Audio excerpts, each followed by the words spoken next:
영혼의 창. 하나님을 말하지 않고 영혼을 말한다는 것은 거의 불가능한 일이다. 하려면 할 수는 있을 것이다. 걸음을 멈춰 예배하지 않고도 성 베드로 성당의 안내가 가능한 것처럼. 그러나 우리는 그런 여행이라면 다 해보았다. 그것만으로는 충분치 않다. 우리의 추구가 영혼 자체로 끝난다면 아무리 열심히 걸어도 결국 자기 존재의 언저리를 벗어나지 못한다. 그러나 우리는 그 언저리와 매번 거기서 맴도는 걸음에 조금씩 지쳐있다. 우리는 하나님과의 동행을 원한다. 이 여정이 홀로 가는 길이 아니며 그분이 우리와 동행하시고 대화하시며 우리 삶에 깊이 관여하신다는 확신을 원한다.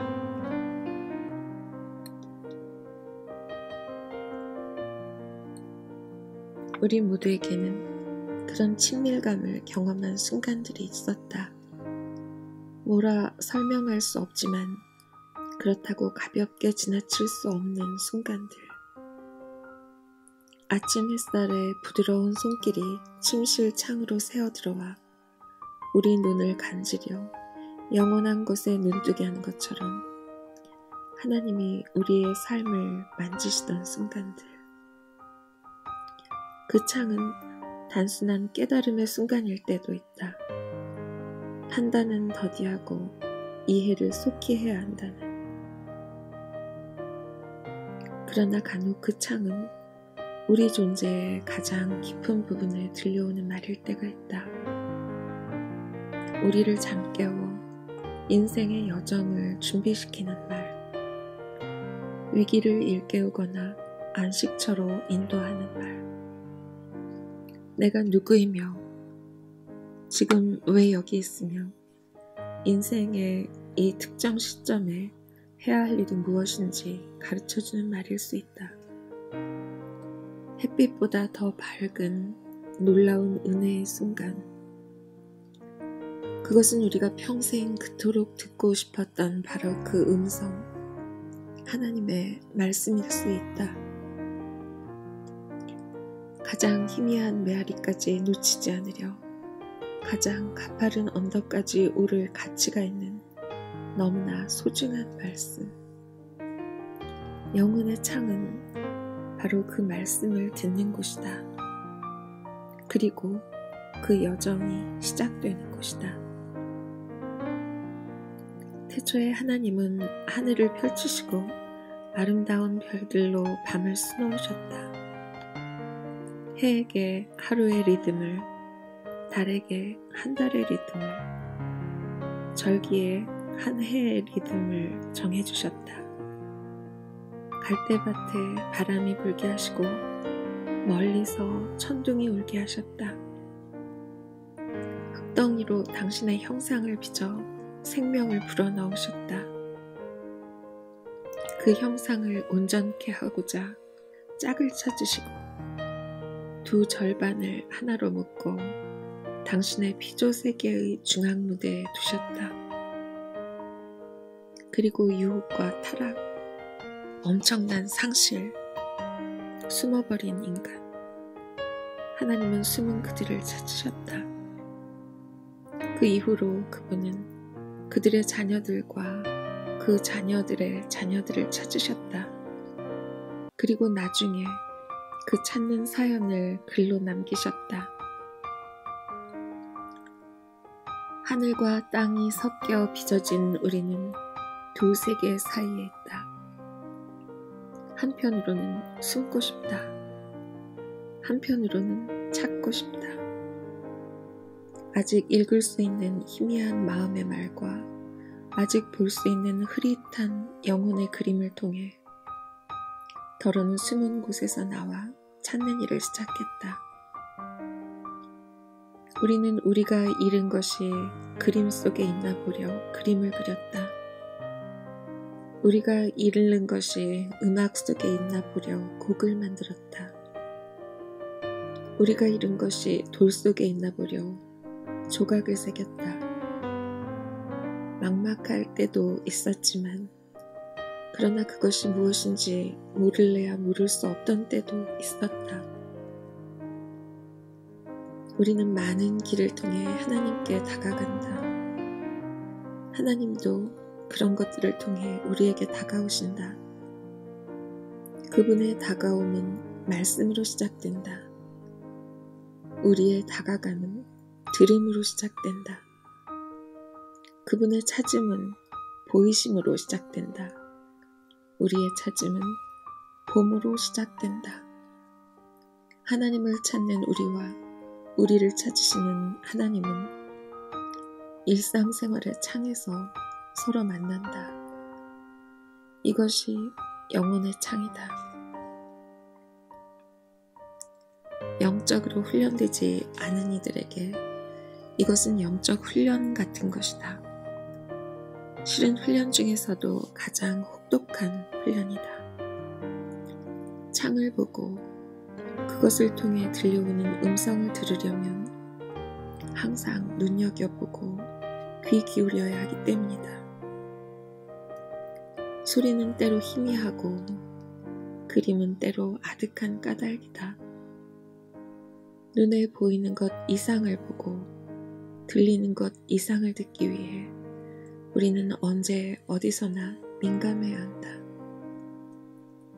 창은 어디에나 있어 언제 눈에 띌지 모르기 때문이다.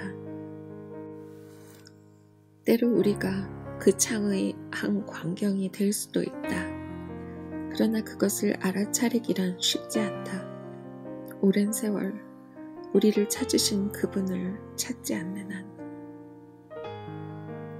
영화의 한 장면이든 책 한 페이지든 맞은편에 앉은 사람이든 충분히 시간을 두고 깊이 들여다보면 우리 마음의 렌즈에 잡힌 그 순간이 점점 창처럼 투명해진다. 그림이 어디에나 있으나 실은 그림이 아니고 창이다.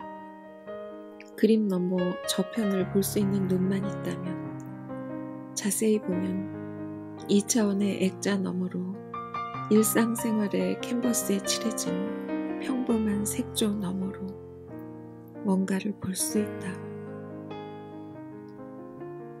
그런 창에서 우리는 무엇을 보는가? 나의 현재의 모습, 과거의 모습, 미래의 모습에 대해 무엇을 보는가? 길 건너 이웃이나 나의 길거리에 사는 이웃에 대해 무엇을 보는가? 하나님에 대해 무엇을 보는가? 영혼의 창은 세상을 보는 하나의 방식이며 그것은 대상을 존중하는 마음으로 시작된다.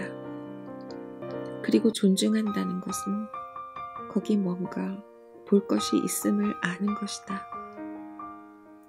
표면이 전부가 아니라 이면에 뭔가가 있음을, 우리의 생각하고 느끼는 방식을 바꿔줄 위력이 있음을, 삶을 보는 방식뿐 아니라 실제 살아가는 방식까지 달라지게 할 깊은 계시가 있음을.